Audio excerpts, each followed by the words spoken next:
আমরা আজকে অষ্টম শ্রেণীর ছাত্রছাত্রীদের জন্য মানুষের খাদ্য ও খাদ্য উৎপাদন এই অধ্যায়ের প্রাণীজ খাদ্যের চাষ সংক্রান্ত পিসিকালচার বা মৎস্য চাষ এই বিষয় নিয়ে আলোচনা করব। অনেক ক্ষেত্রেই পিসিকালচার এই শব্দটি ব্যবহার না করে ফিশারি শব্দটি ব্যবহার করা হয়। যদিও পিসিকালচার বা মৎস্য চাষ এবং ফিশারি দুটি ভিন্ন বিষয়। ফিশারি হলো অর্থনৈতিকভাবে গুরুত্বপূর্ণ বিভিন্ন রকম প্রাণীদের চাষ।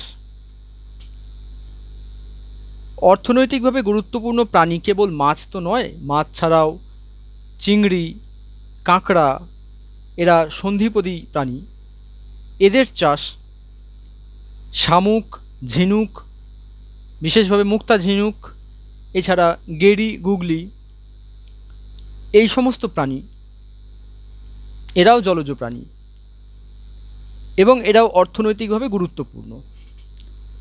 তাই এই সমস্ত অর্থনৈতিকভাবে গুরুত্বপূর্ণ প্রাণীদের চাষকে বলা হচ্ছে ফিশারি। ফিশারিরই একটা অংশ হচ্ছে পিসিকালচার, যেখানে অর্থনৈতিকভাবে গুরুত্বপূর্ণ মাছের চাষ এটা করা হয় এবং এই সংক্রান্ত আলোচনাও করা হয়।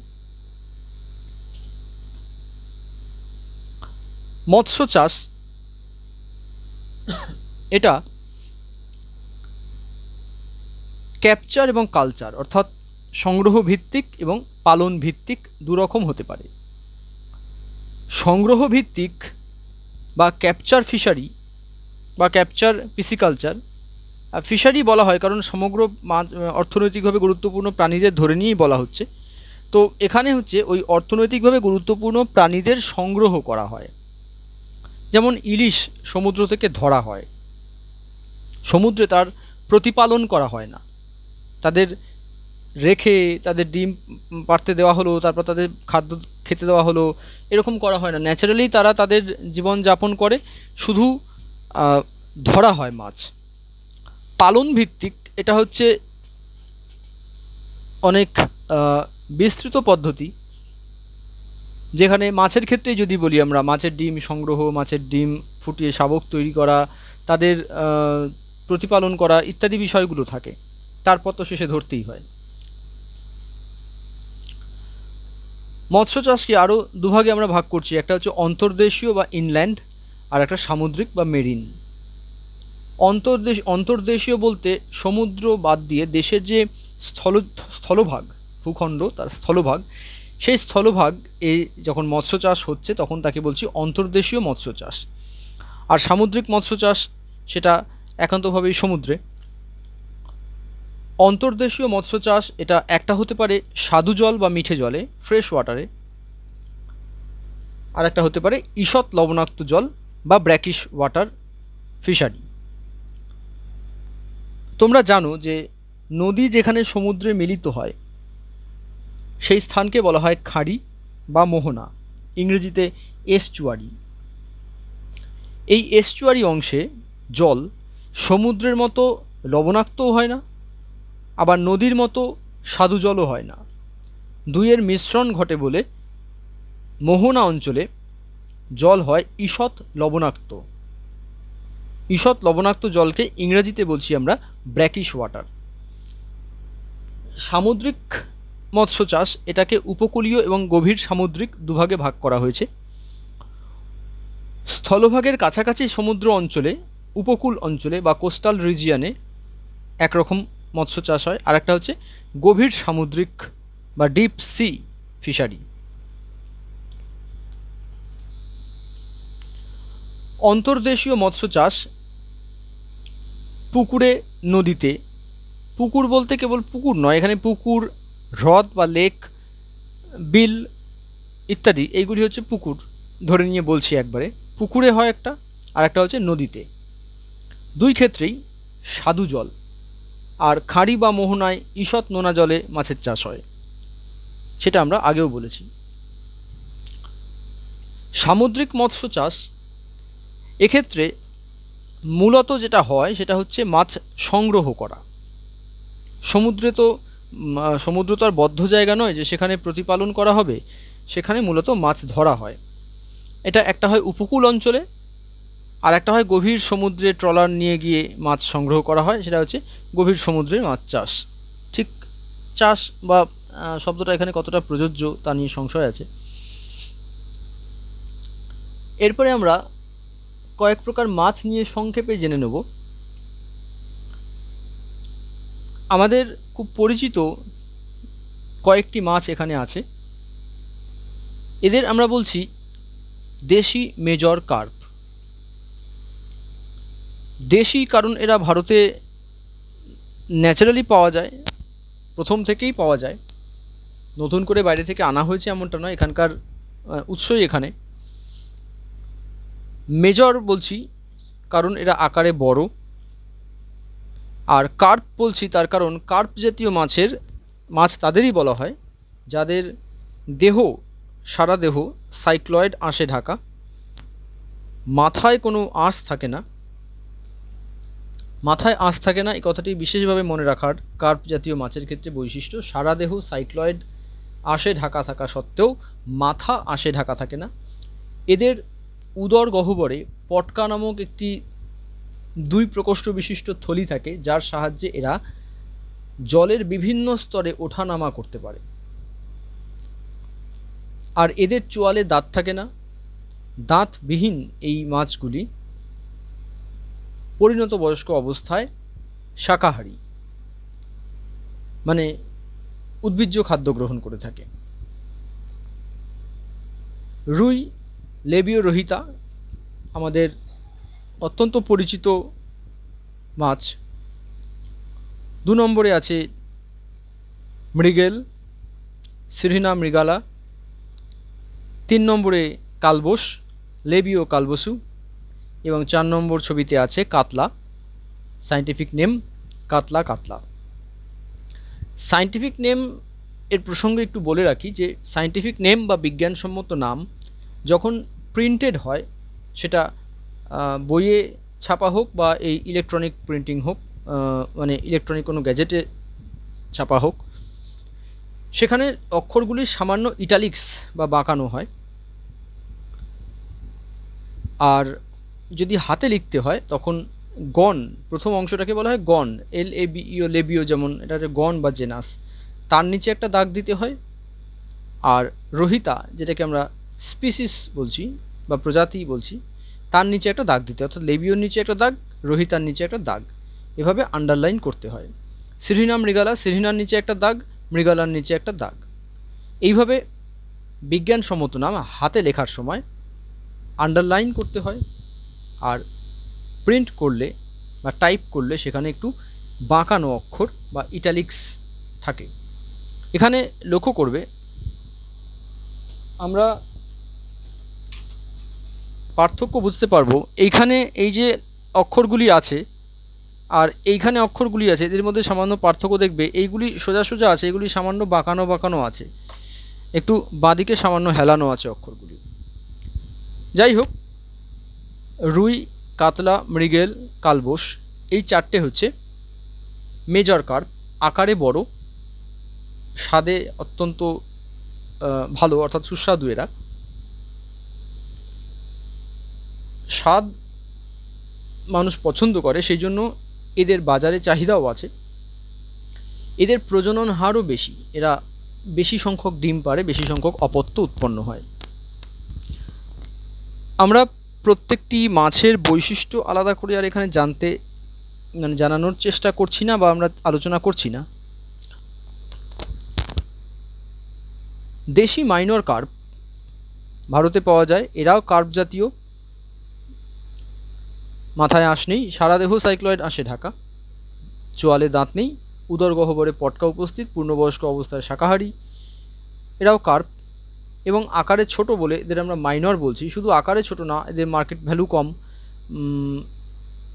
স্বাদ, মাইনর কার্পের স্বাদ মেজর কার্পের মতো তত ভালো নয়, ভালো কিন্তু তত ভালো নয়, যে কারণে এদের বাজারে চাহিদাও কম। এদের প্রজনন হারও মেজর কার্পের চেয়ে কম। বাটা এবং পুঁটি মাছ, বাটা মাছ সায়েন্টিফিক নেম লেবিও বাটা, আর পুঁটি মাছের বারবাস টিক্টো। পুঁটি মাছ নানা রকম হয়, আমরা এখানে সাধারণ পুঁটি বা বারবাস টিক্টো গ্রহণ করেছি, সব রকমগুলো এখানে আনিনি।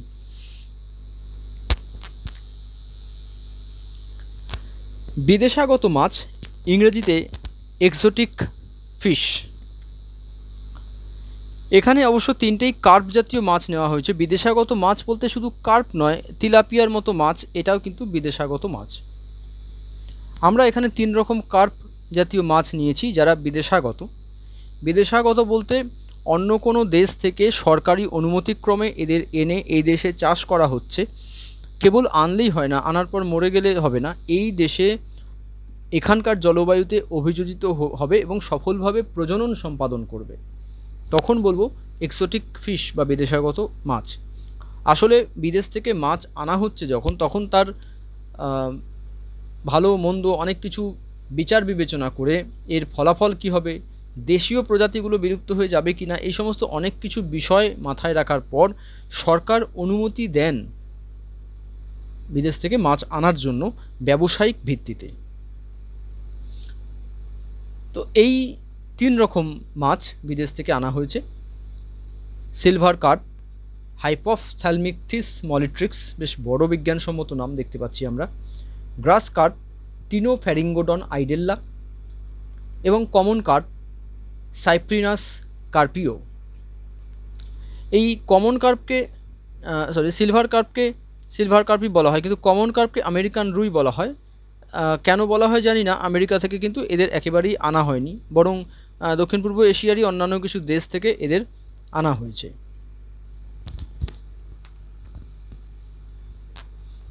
মাছ চাষের বিভিন্ন পর্যায় আমরা এখানে সংক্ষেপে আলোচনা করব। মাছ চাষ করার জন্য প্রথমে দরকার হয় ডিম অথবা ডিম পোনা। ডিম পোনা মানে ডিম ফুটে সদ্য বেরোনো মাছ, একেবারে ছোট ডিম পোনা। মিহি জাল ব্যবহার করে জলাশয় থেকে ডিম পোনা এবং ডিম দুটোই সংগ্রহ করা যায়। হাপা, তাতে নির্বাচিত মাছের প্রজনন ঘটালে ডিম ও ডিম পোনা পাওয়া যায়। এমন হতে পারে নদী থেকে মিহি জালের সাহায্যে ডিম পোনা সংগ্রহ করে বা ডিম সংগ্রহ করে আনা হলো। আবার এমন হতে পারে যে জলাশয়ে এরকম উল্টোনো মশারি রাখা, যাকে আমরা বলছি হাপা, এই হাপার মধ্যে পুরুষ মাছ স্ত্রী মাছ রাখা হলো, ডিম পারলো, তারপর ডিম ফুটে ডিম পোনা বেরোবে। তো এই হাপার ভেতরেই আমরা ডিম পোনা পেয়ে যাব, এটা তুলনায় সহজ ব্যাপার। এরপরে আরও একটি বিষয় আলোচনার, আমরা মাছ চাষের পরবর্তী অংশে যাব, তার আগে এইটা নিয়েও একটু বলে নেব যে মাছের প্রজনন ঋতু বর্ষাকাল। বর্ষাকালের যে আবহাওয়া, সেখানে বৃষ্টিপাত, মেঘলা আবহাওয়া, বায়ুপ্রবাহ, জলের স্রোত, জলের পরিমাণ বেড়ে যাওয়া, জলে অক্সিজেন বেশি মিশে যাওয়া, এই সমস্ত ঘটনা মাছদের প্রজননে উদ্দীপিত করে। কিন্তু কেবল বর্ষাকালে মাছ যদি প্রজনন সম্পন্ন করে, তাহলে সারা বছর মাছের যে চাহিদা বাজারে থাকে, সেই চাহিদা অনুযায়ী মাছ যোগান দেওয়া সম্ভব হবে না। সেই জন্য প্রজনন ঋতু ছাড়াও সারা বছর যাতে মাছ প্রজনন সম্পন্ন করে, ডিম পাড়ে, নতুন প্রজন্মের মাছ তৈরি হয়, সেইটি করার জন্য করা হয় প্রণোদিত প্রজনন বা ইনডিউসড ব্রিডিং।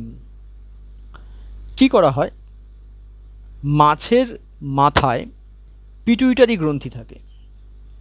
এখন এই পিটুইটারি গ্রন্থি মাছের মাথা থেকে সংগ্রহ করা হয়।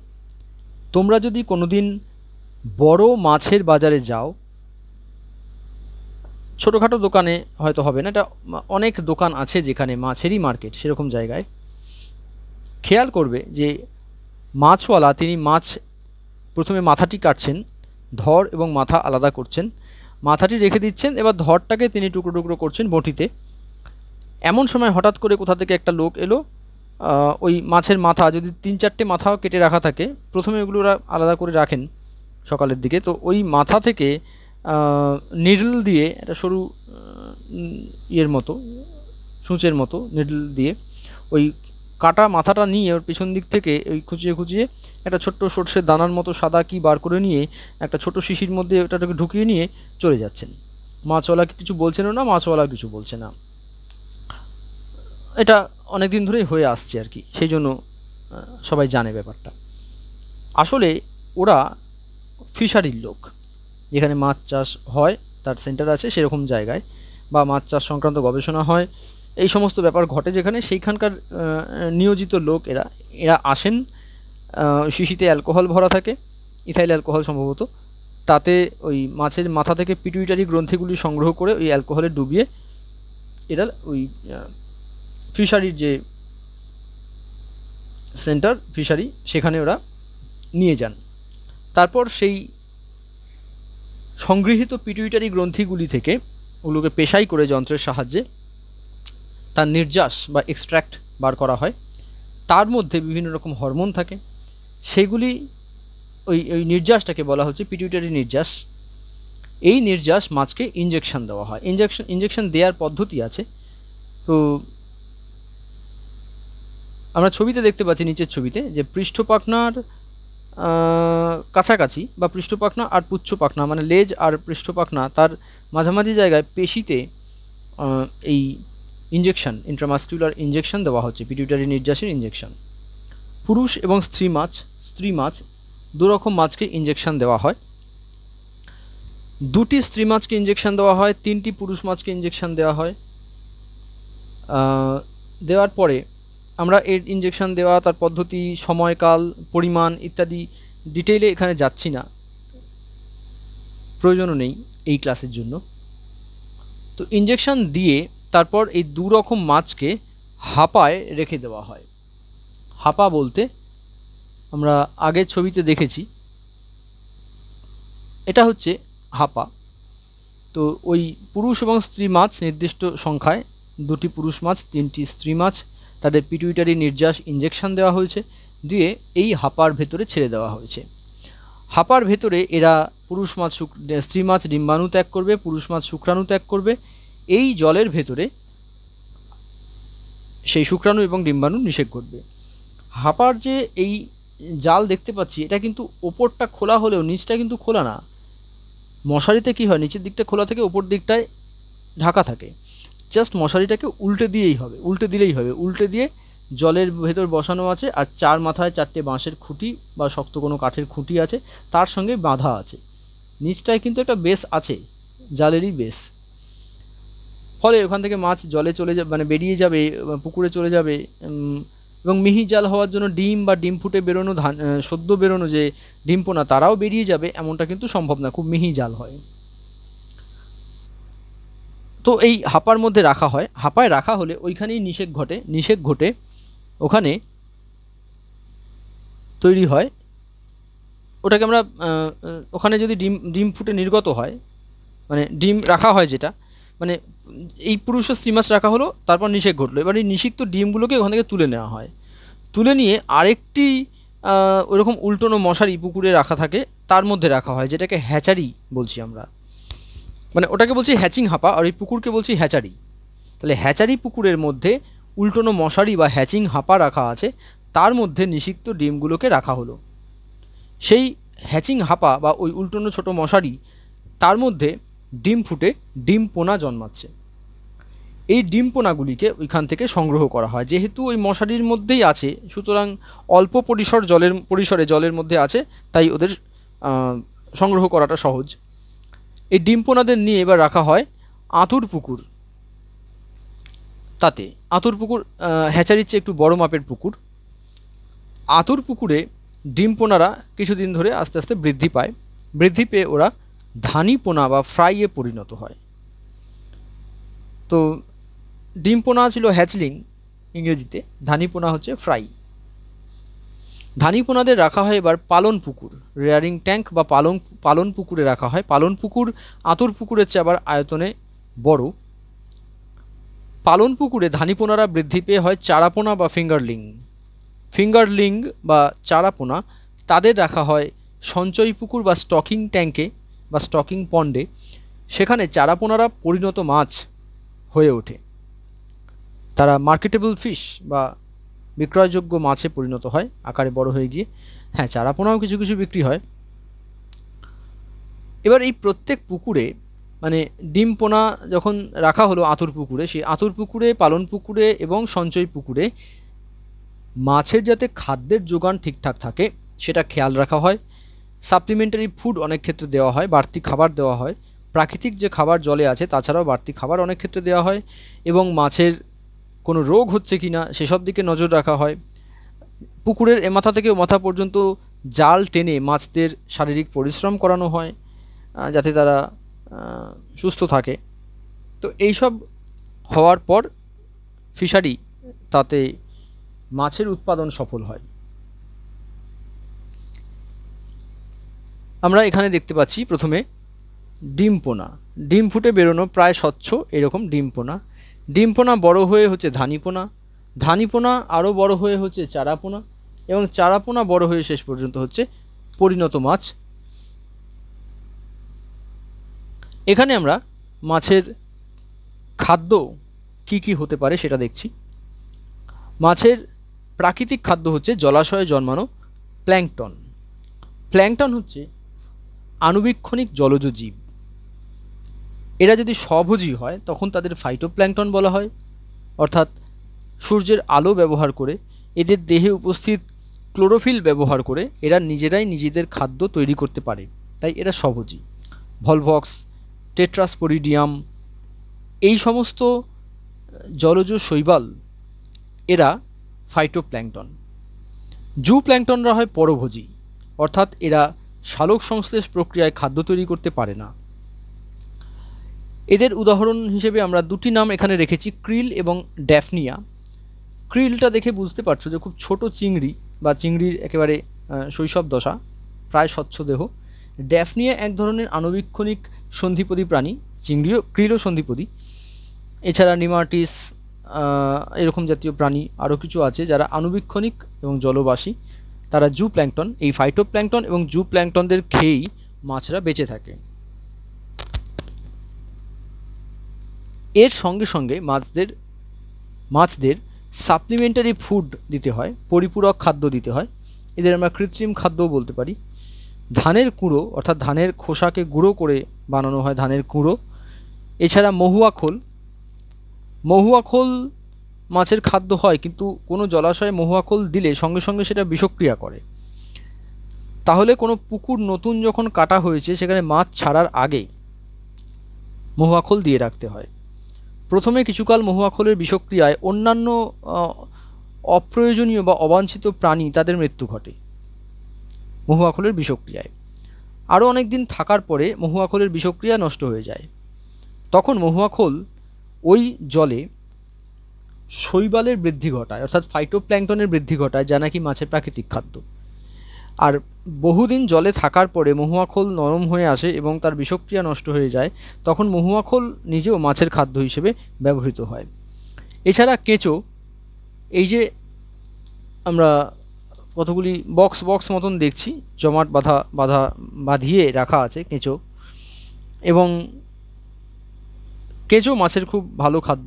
তোমরা জানো যারা বড়শি দিয়ে মাছ ধরেন তারা মাছের চার হিসেবে পিঁপড়ের ডিম, কেঁচো এই সমস্ত ব্যবহার করেন। এছাড়া একেবারেই ফ্যাক্টরিতে বানানো হয় মাছের খাদ্য, বিভিন্ন রকম উপাদান মিশিয়ে, বিভিন্ন উপাদান খুব বিজ্ঞানসম্মতভাবে বিশেষজ্ঞদের তত্ত্বাবধানে মিশিয়ে তৈরি করা হয় কৃত্রিম খাদ্য। তার একটি উদাহরণ আমরা এখানে দেখতে পাচ্ছি, টেট্রামিন বলে একটি ব্র্যান্ড নেমে দেওয়া আছে। মিশ্র মাছ চাষ। একই জলাশয়ে 3 রকম দেশি কার্পের চাষকে বলা হচ্ছে মিশ্র চাষ। অর্থাৎ একই পুকুরে রুই, কাতলা, মৃগেল যদি চাষ করা হয় আমরা বলবো মিশ্র মাছ চাষ। আসলে একই পুকুরে 3 রকম মাছ থাকলে তাদের মধ্যে প্রতিযোগিতা হতে পারত, কিন্তু হয় না। এর কারণ রুই, কাতলা এবং মৃগেল সম্পূর্ণ জলাশয়ে বিচরণ করলেও এদের খাদ্য গ্রহণের জন্য স্থান আলাদা। কাতলা মাছ সাধারণত জলের উপরিতল থেকে খাদ্য গ্রহণ করে, রুই মাছ জলের মধ্যতল থেকে, এবং মৃগেল মাছ জলের নিচের তল থেকে খাদ্য গ্রহণ করে। তাই এই 3 রকম মাছ এক জলাশয়ে থাকলেও খাদ্য নিয়ে তাদের মধ্যে কোনো প্রতিযোগিতা হয় না। তাছাড়া সাপ্লিমেন্টারি ফুড যদি দেওয়া হয়, অতিরিক্ত খাদ্য, পরিপূরক খাদ্য যদি দেওয়া হয়, তাহলে প্রতিযোগিতা ঘটলেও সমস্যা হয় না, যে কারণে নিবিড় মিশ্র চাষ করা সম্ভব হয়। একই জলাশয়ে রুই, কাতলা, মৃগেল এই 3 রকম দেশি কার্পের সঙ্গে সিলভার কার্প, গ্রাস কার্প আর কমন কার্প এই 3 রকম বিদেশাগত মাছকে একসঙ্গে চাষ করাকে বলছি আমরা নিবিড় মিশ্র চাষ। নিবিড় মিশ্র চাষে তাহলে 6টি প্রজাতির মাছ একসঙ্গে এক জলাশয়ে চাষ করা হচ্ছে। এর মধ্যে কাতলা, রুই, মৃগেল দেশি, আর common carp, silver carp, grass carp বিদেশাগত মাছ। এখানে অবশ্যই 2টি করে প্রজাতি উপরিতলের, 2টি করে প্রজাতি মধ্যতলের এবং 2টি করে প্রজাতি নিম্নতলের খাদক। প্রতিযোগিতা এখানে হওয়ার কথা এবং প্রতিযোগিতা কমানোর জন্য, যথাসম্ভব কম করার জন্য বাড়তি খাদ্য এখানে দেওয়া হয়। মাছে ভাতে বাঙালি। অন্যান্য রাজ্যের কথা বলবো না, কিন্তু বাঙালি মাছ ছাড়া তার ঠিক দিন চলে না। তবে পৃথিবীর অন্যান্য অনেক দেশেই মাছ খাওয়া হয়, যেমন জাপানিদের মধ্যে মাছ খাওয়ার অত্যন্ত বেশি চল আছে। মাছের পুষ্টিগুণ আমরা আলোচনা করতে চলেছি। মাছে প্রচুর পরিমাণে অ্যামাইনো অ্যাসিড থাকে, ফ্যাটি অ্যাসিড থাকে এবং বিভিন্ন রকম প্রোটিন থাকে। মাছ প্রোটিন জাতীয় খাদ্যের খুব গুরুত্বপূর্ণ একটি উৎস এবং একই সঙ্গে সহজপাচ্য।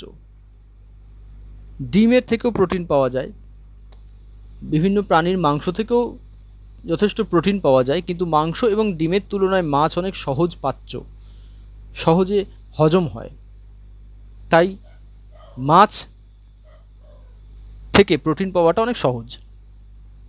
এছাড়া calcium, phosphorus, sodium, potassium, magnesium, sulphur প্রভৃতি বিভিন্ন রকম খনিজ পদার্থ মাছে থাকে। এছাড়া vitamin A, vitamin C, vitamin D এবং ভিটামিন বি কমপ্লেক্স এতে পাওয়া যায়।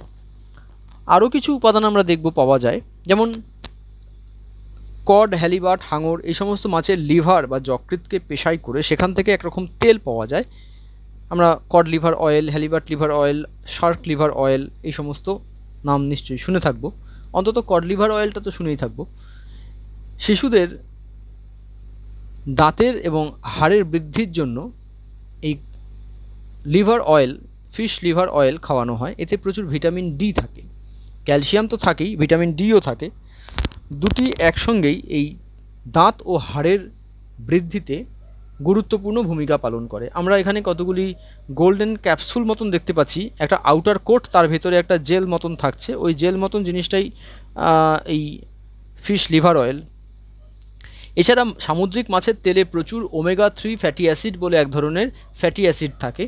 এই fatty acid, omega 3 fatty acid আমাদের শরীরে ব্যাড কোলেস্টেরল বা খারাপ কোলেস্টেরল এটা কমিয়ে দেয় পরিমাণ, ফলে হৃদসংবহন তন্ত্রের সুস্থতা বজায় থাকে। তোমাদের এই ভিডিওটি দেখার জন্য অনেক ধন্যবাদ জানাই। তোমরা এখান থেকে যা কিছু আলোচনা শুনলে, এরপর তোমরা তোমাদের সরকার নির্ধারিত যে পাঠ্যপুস্তক সেটি পড়বে এবং সেখান থেকে তোমরা এ সম্পর্কে জানতে পারবে।